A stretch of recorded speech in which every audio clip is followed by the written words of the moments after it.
Hey everyone, welcome to the Hit the Pass Film Room. I'm Bryan Wiedey, pastapadre, and with me is TJ Lauerman, ThatSportsGamer. In this episode, we'll be taking a look at drafting in the new Battle Royale mode in MLB The Show 16. There's no perfect way to draft, but there are definitely strategies that are emerging and preferences that individuals will be determining for themselves. So we're both going to run through one of our recent Battle Royale drafts and explain our decisions. So here we go.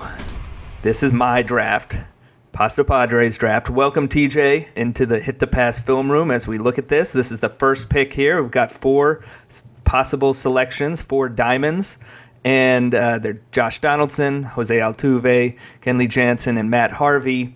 And I think what you end up doing here with this first pick is you're kind of choosing a cornerstone for your team. How are you going to build your team? Who's going to lead your team? Yeah, you can't go wrong with any of those four picks right there. Though you could kind of go wrong with picking a starting pitcher because you never know how lucky you're going to get getting them to come up in the random rotation pick. Yeah, and that's a consideration I have and probably why I wouldn't pick Harvey here, even though he's got great stats, because you don't know how many times you're going to get to use him. You may not get to use him at all if you go 2 and out. Yep. I like getting solid relievers because you're going to use them pretty much every game. Mm-hmm. I haven't really noticed much of anything with is the recurring stamina in this stuff too, or I don't think so. Stamina play? I don't think so. Everybody starts drained as far as pitchers go. They start drained, and a starting pitcher might be able to go 2 or 3 innings. A reliever might be able to go 1 inning, or you can stretch them if you don't throw many pitches. But yeah, you're going to be limited in how you use them. But then on the flip side, with batters, you may only get 1 or 2 at-bats a game with them because these are 3-inning games again. So there's a lot of consideration there. And I went with Josh Donaldson just because I thought, okay, infielder, I'm going to get some power right there in the middle of my lineup or up front. In the case of these 3-inning games, I like to stick them up front in the first few at-bats and maybe get an extra one later on. So we move on to the second pick, which is, what is that, a bronze? Yep. So some of these bronze picks, it depends. I'm looking at filling out my bench. I'm going to try and get guys with high contact ratings. I'm going to try to get guys with speed. That's what I'm going for mostly. Yeah, speed and contact is like the main thing I've seen, especially if they have good defensive ratings. Mm-hmm. Then you get the triple threat right there. I feel like in MLB, I always feel like the power rating is like a little overrated. Like, if guys have good power, they're going to hit home runs. But if guys have great contact and you hit well, you have the opportunity to hit home runs. So there's more guys that have lots of power and no contact than lots of power and no contact than lots of contact and no power. Right. So here's where I do take a starter. When I'm building my team, I'm probably going to look to try and form 5 solid starters instead of a top of the rotation guy and then mediocre guys behind him. I want 5 probably decent ones because, once again, you don't know who's going to take the hill in any given game. Yeah, and if you can kind of burn the bronze and silver picks on your rotation, because, again, your starter might only pitch the first if you have a situation where you can get through your lineup in the second inning. Then you're probably going to want to pinch hit because you're not going to leave him out there to try to get to be an out. So here in this is a what is this, a silver? No, this is a gold. So you only get 2 golds, and so you definitely want to make the best of them. So here's another decision you have to make. And so you got Fred McGriff there, but I already have a power corner infielder, Brian McCann. Catchers are a rare breed. There's only a few of them that are really good. Mm-hmm. You got Craig Kimbrell, who's one of the best closers in the game, and Dallas Keuchel, who is one of the best starters in the game. So for me here, my decision was between taking the dominant closer and taking the great catcher, as opposed to the starting pitcher. Yeah, those would be the 2 I would be looking at in this little group as well. Because, like you said, there's not a ton of great catchers that you can get. Yeah. So that's what I wanted to take advantage of here, and that's why I end up choosing Brian McCann. Yeah, and I was actually kind of surprised that you went with Donaldson on the first round. Well, I mean, not surprised. Josh Donaldson's phenomenal in this game. But yeah, him and Altuve are both extremely good at their position, but I feel there's a little bit more depth at third base. There's only a couple second basemen that are really good, but you can't go wrong with either of those.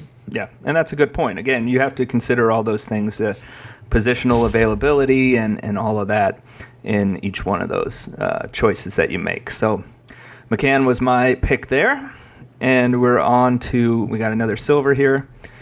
And I'll tell you what, here, this is a personal decision. I considered a few of three of these guys here.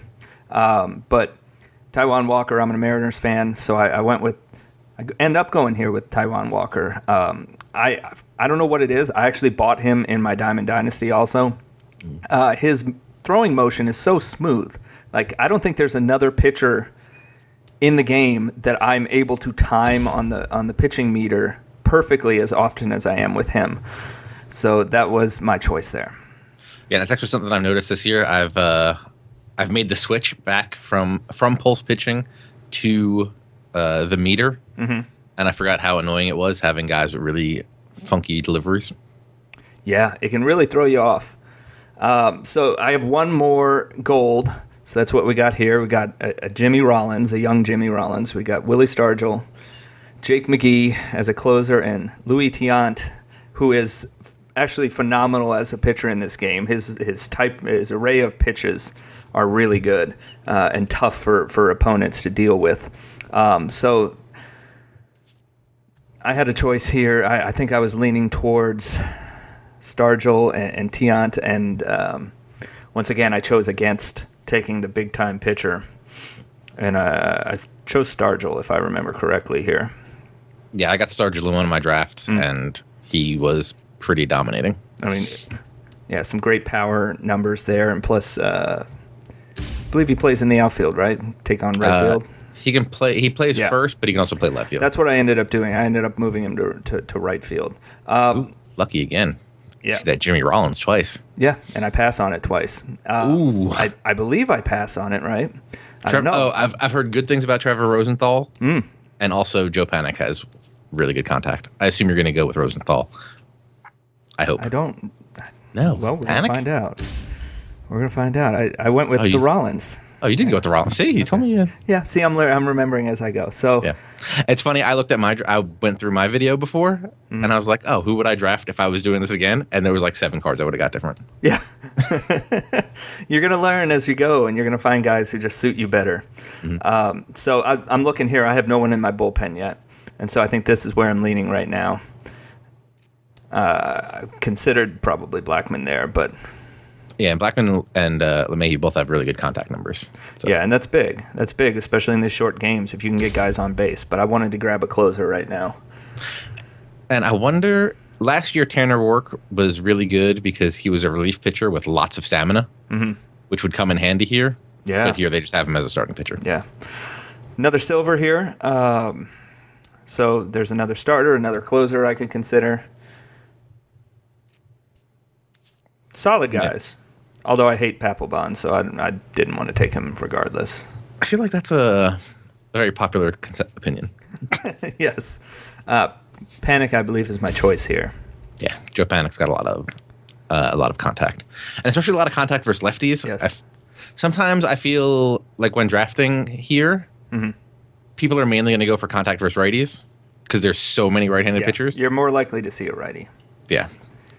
So I do the counter thought that when I go in for starters, I want lefties, or relievers, I want lefties, so that I have something different. Yeah, and you can turn someone's lineup over that way if they're going to start pinch hitting and pulling out their pitchers earlier than maybe they need to. It's one strategy to go after.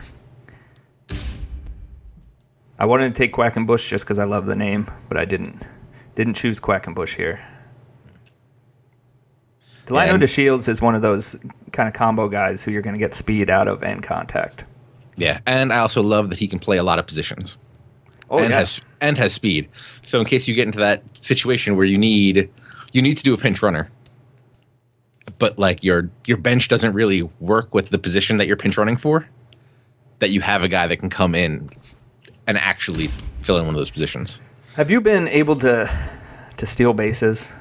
I'm really struggling with that. And so I've had guys with high steal ratings, and it really just hasn't paid off for me. I've gotten a couple, but I haven't really been trying too much. When I try and when I take an extra lead, I just get picked off. Yeah, I think it really just depends on who you're playing against. Yeah. How they are. So, I'm not going to lie. You get into these later rounds, and not necessarily this pick here, but you get into the later rounds, and you start coming across guys you're not real familiar with. And so that's when I start really looking at those specific attributes. Here, got a couple good options here in this round. Papelbon's still there. Burley, Minor. Don't know who to choose. I mean, they're all equally. Yeah. They're all good picks. Burley's got those 5 pitches there, 5 pitch types. Yeah. But 3 of them are fastballs, which is the only thing I don't like sometimes. Mm-hmm. So I think I ended up drafting someone who had 4 pitches and 3 of them are fastballs. I was like, well, that doesn't really help me. Got a young Andrew Miller there. That's the one that attracted me here, I believe. Only rated 69, but... And here's the thing that screwed me up with this Andrew Miller card. Didn't realize he was a starting pitcher. I forgot that back in the day he was a starting pitcher. Yeah, that happens. I don't remember if it's in this draft or not, but that happened with a Chris Sale, where it's like, oh, Chris Sale, and I grabbed him, and then he went into my bullpen. Yeah, that happens. That will happen in my draft, where I pick him up. And then after that, I immediately picked him up for my Diamond Dynasty team. Oh, yeah. So there, now I've got 2 lefties in my rotation, actually, as we were just kind of talking about earlier. That's kind of a different approach. Yeah, and so I touched on it earlier. There's been a lot of discussion on like how to draft these teams.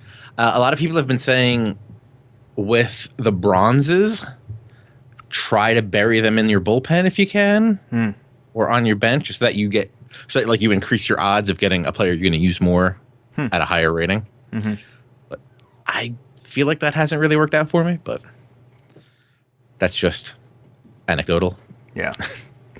Well, it's going to take some time to start to really notice those patterns and everything. Yeah, I've spoken out loud about thinking about doing crazy batting lineups that I don't know how they're going to work. Got to experiment at some point. Like, I had the crazy idea, and I haven't used it yet, but I'm still kicking it around. Maybe batting the pitcher second, getting a really good contact guy on first, lead off, and then bunting him over. Yeah. Because if you can get that, if you can jump out, get that early lead, and put the pressure on people. Yeah. I feel like that's a big thing. There's that Chris Sale. Yeah, this Chris Sale is a really great card. I looked at the hits per 9 and the Ks per 9, 92 and 98. I mean, come on. He throws. I think I've seen him get up to 98, and his slider's pretty nasty. And you'll also notice you brought it up a little earlier, but the inside edge rating. So there you have on Boxberger, negative on several categories. So you're going to be subtracting from what you see above. So that's something to consider. That may only be there for one day until they update the inside edge, but that's something to consider when you're choosing. Especially if you have 2 guys you like. If one is going to be docked in his ratings, then you might want to choose the other. And how do you feel about guys with crazy windups? Well, if it's smooth, I'm okay with it. I struggle with the guys who are kind of jerky. Even when you're hitting? When I'm hitting, it doesn't really matter that much to me. You know what really matters to me when I'm pitching is if somebody waggles their bat right in the middle of my motion. Oh my God, yes. I noticed that like yesterday. Yeah. I started having that problem. There were a few of those guys. There was someone on the Marlins last year. There was someone on the Cubs this year that does that, and it just screws up my timing completely. Yeah, I definitely had that because I felt like their waggle was in like the part where you have to be accurate. Yes. It's after you hit like the top of the meter, and then you're trying to wait for it to come back down. Yep. Yeah, so Ziegler throws sidearm, and apparently a lot of people have problems hitting that kind of stuff online. Yeah. I mean, they always tend to. I mean, it's so different. It's just a different. The ball's coming from a different angle, and it's harder to read. I think, especially, it's harder to read up and down as opposed to inside and outside. Mm-hmm. Everybody has trouble with low pitches, but it's tough to read that. Yeah, especially because it's not there's no downward plane because it's just coming straight at you, and it's hard to tell the speed on those two. Yeah, so as you can see now, I'm filling out my bullpen with guys that I hope I never have to use. Yeah. And just down at the bullpen, and this is where in these 3-inning games, if you use your starter, if you get them out early, if you bring in your top relievers and for an inning here and there, and the game continues, boy, you better be ready to last some innings with those low-rated guys, though, because if those games go on 7, 8, 9 innings. Yeah, when I'm going through those, I like to look for someone that's either got really high velocity or really high break rating. So there you can see Asdrubal Cabrera had a huge boost to his ratings. Same with Curtis Granderson here, plus 16 to his contact ratings. So I know you mentioned it before. So the number that's there in the rating bar. That's their base rating? Yes, that's their base rating, and then the inside edge below it, you'd want to either add or subtract to that number. So if somebody has a 99 and they're minus 15 underneath it, then they're playing at an 84 level right now. Gotcha. So Cabrera is looking good to me here, and kind of a versatile player on the infield. So that's, as I'm filling out my bench now, I'm looking for versatility, I'm looking for contact, and I'm looking for speed. And this one... This is not a bench player, especially with those inside edge ratings right there. Yeah, and I have found it's nice to have at least like one really solid pinch hitter, because you're definitely going to pinch hit at least once. Oh, so yeah, you definitely want to have someone there. And it is nice to sometimes I'll pick sometimes there'll be a situation where I'm going to pick a starter, a quote unquote starter in an early round, knowing that I'm hoping to replace him later on. Mm-hmm. So, like, if you had picked an earlier first baseman that wasn't that great, and you get lucky, you'd have Lucas Duda to just swap in there. Yep, and I believe, I'd actually do Duda. It goes into my starting lineup. Oh, yeah, you could move Duda to first and then put starters on the outfield. Yep, that's what ends up happening. Yeah, I had that in some random draft where I got a rookie Ryan Braun card, not realizing he was a third baseman. Mm-hmm. And then I ended up moving him to right, and whoever I drafted later was a first baseman that ended up going in. Yeah. Now, this year they do penalize players for playing out of position. Now, a lot of these guys, they have their secondary positions. Maybe they're not going to be quite as good, but especially in the outfield, you're going to be able to manage with somebody who's just okay out there. Right. Did they say, was it a 5% drop for the secondary positions or a 20% drop? Not sure about that. I think it might have been a 5% drop for a secondary position, and then after that, it was a 20% drop if it wasn't one of theirs. Yeah, it's definitely, you don't want to put somebody completely outside of what they're familiar with. Though, I got the a rookie Anthony Rizzo card, who's only a first baseman, and I was like, let's get crazy. I put him in right field, and he made some nice plays. I was actually really surprised. Yeah, so now I go around and I work on fixing my lineup here, fixing my rotation, just rearranging my bullpen, and then I come out with a pretty strong lineup. And what I'm going to show you now is the culmination of that lineup. So this is the first game with this team. So I take a leadoff walk. Here comes Duda, as we were saying before, in the 2 spot. You could have bunted him over if you had your pitcher batting second. I could have. Instead, I do this. 1-1 pitch over the wall. It's also a good option. Yeah. So this is a great way to start off a game. And watch this. Literally off the very top of the wall. Barely makes it. Ooh, wow. Right into the bullpen. So the inning does not end. We got McCann here. Comes through with a base hit. Using your directional hitting? Absolutely. We got another base hit. So is that a hit and run? I believe it might have been. Yeah, the second baseman was going over to cover. Nice. So first and third. And then we got Joe Panic coming through. 2 RBI double. Nice. So that's how you start a Battle Royale game, TJ. 4-0 in the first. It's pretty good. So what I did worked there. That's tough to come back from there. Yeah. Being down 4-0. Yeah, oh yeah, with only 3 innings to go. So now we're on to your draft, TJ. This one was a tough one, especially right on the first pick. I wasn't going to go with CC Bathia, obviously going with the bat. And when you have Reggie Stocker and Alex Rodriguez, the third guy doesn't really matter. I had used a different Alex Rodriguez in another draft. So the main reason I go with picking Reggie Stocker is just because I had used Alex Rodriguez and I wanted to see how Reggie Stocker was, which would be good because the first game I played with this team, he hit a walk-off single. Oh, wow. There you go. Paying off. Then I went with LaCroix because, again, how we mentioned with McCann, not a whole lot of great catchers. And LaCroix's got a lot of contact. There you just saw me go. Manny Machado, phenomenal. He's a diamond. Obviously, he's going to be great. You got some awesome options there. Reggie Jackson, but Felix Hernandez, too, if you wanted to go with the top of the rotation guy. Yeah. Yeah, and Manny Machado I like because he has that shortstop as a secondary position. Right. So, and he has a strong arm. Yeah. Some guys have shortstop as a secondary position, but they don't have a strong arm, and I would not advise using them. So, I was kind of hoping that there would be a third baseman down the line that I could get, and maybe a weaker shortstop that I would draft and then get a third baseman later to put in. Yeah. So Stargell there, just like I picked. Yeah, Stargell ended up being really good. I'm still playing this one, but the server's been acting up a little bit, so haven't been able to get a game. Yeah, Pineda. So you're kind of going with a similar approach. Going with those silver starters. Silver starter seems kind of to be like a good idea. Yeah, fill out your whole just solid starters. Like I kind of agree there. So Franklin Gutierrez, you got to take Goody, right? This was one of those ones. I had a tough debate between Lance Lynn and Emilio Bonifacio. Bonifacio's got speed, and he can play every position except I think every position is a secondary position for him except for first base and catcher. Wow. Okay.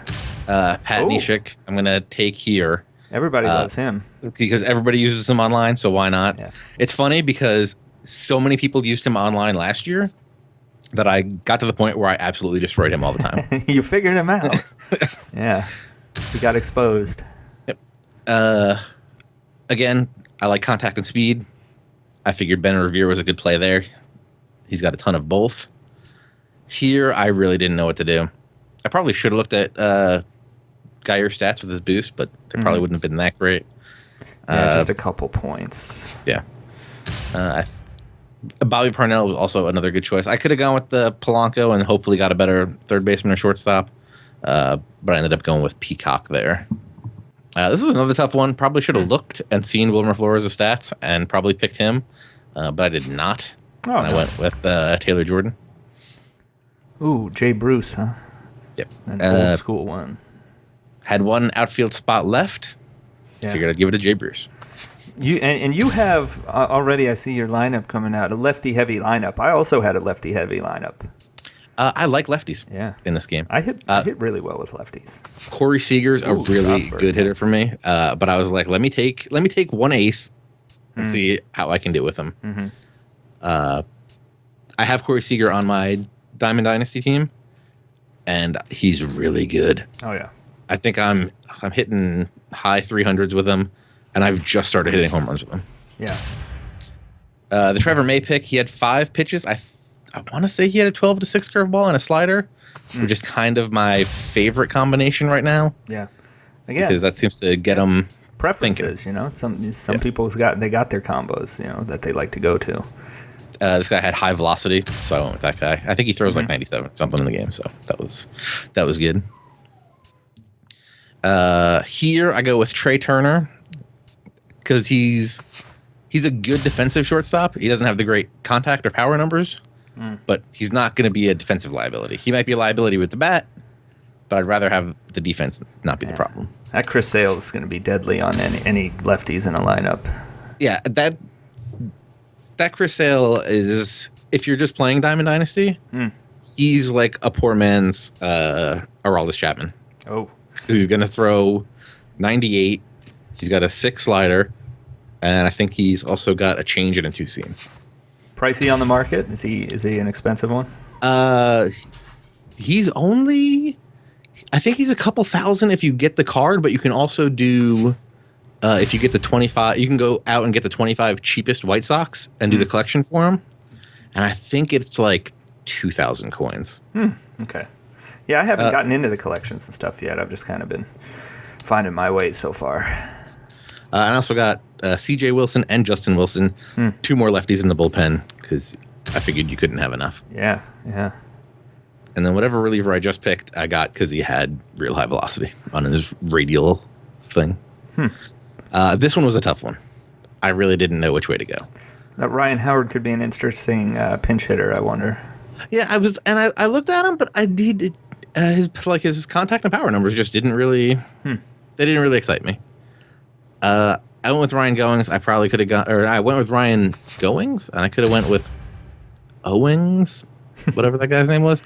Well, it's another middle infielder. Gives you more flexibility there. Jason Worth could be a good one off the bench. Yeah, I went with the Gardner, as you can see. Lots of speed, lots of contact. I actually ended up starting him over the Jay Bruce card in right field. I think Jay Bruce was a 78 or something. Yeah. I put him in the first game. I used first fly ball hit him, bounced off his head. He got a concussion, and Jay Bruce came in. That's great. Yeah, those guys were all the same. Hector Olivera at third base and second base, so I figured I'd take him just in case I needed another guy to cover second base. That Conforto. Yeah, that Conforto up to 85. That Conforto was probably the play, but I go with the Hernandez because he's got lots of contact versus lefties, and he can play pretty much every position without an issue. Your final pick. Final pick. Always got to have a backup catcher. You got to take Wellington Castillo, TJ. I was thinking about taking Wellington Castillo. You got. I'm salty because you got to switch hitter. You got to see. I've been tweeting about Wellington Castillo because in my Diamond Dynasty, he is batting over 400. He's slugging nearly 900 for me. He's got 9 home runs and 20 RBIs, and he is crushing it. So he's my guy. And he was good last year too. Yeah. Well, you don't see it because I didn't make the highlight reel. In my first game, Machado hit a home run to tie it up, and then Stocker hit a walk-off. Here I'm just messing with my lineup, so you'll see me put Gardner in at left field. Yeah. This is something you need to do, people, by the way, because the first time I played a game, I didn't realize how jacked up my lineups were. They don't. In position order. Yeah, it doesn't. It just fits them in based on catcher, first base, second base, third base. You have to go and manually fix it so you got your leadoff guy in 2, 3, 4 all the way down instead, or else you're going to have some jacked up lineups, which I did for my first game. So definitely fix that. Fix your rotation. Although it may not matter since it's random, I guess it really doesn't. But yeah, and then I feel like I've had the order that my rotation is on these screens isn't the same order that I see on the screen where you pick your pitcher, where you quote unquote pick your pitcher. Yeah. And then here I actually kind of do the left right to not fall into a problem where I have where a lefty pitcher can come in and face 3 batters. Yeah. Definitely want to avoid that. Well, TJ, thank you. That was fun. This mode is really, I think it's a pretty big hit with people who are in a Diamond Dynasty, and just the draft mode. It gives you an opportunity to try all these different players that you may not get a chance to try in your normal Diamond Dynasty, and there's strategies. Every time you have to draft, you're going to get different players and you're going to be making different decisions. So thanks for coming on, TJ, ThatSportsGamer, for discussing some of those strategies and the decisions behind making your picks. For Hit the Pass, I'm Bryan Wiedey. Till next time, take care.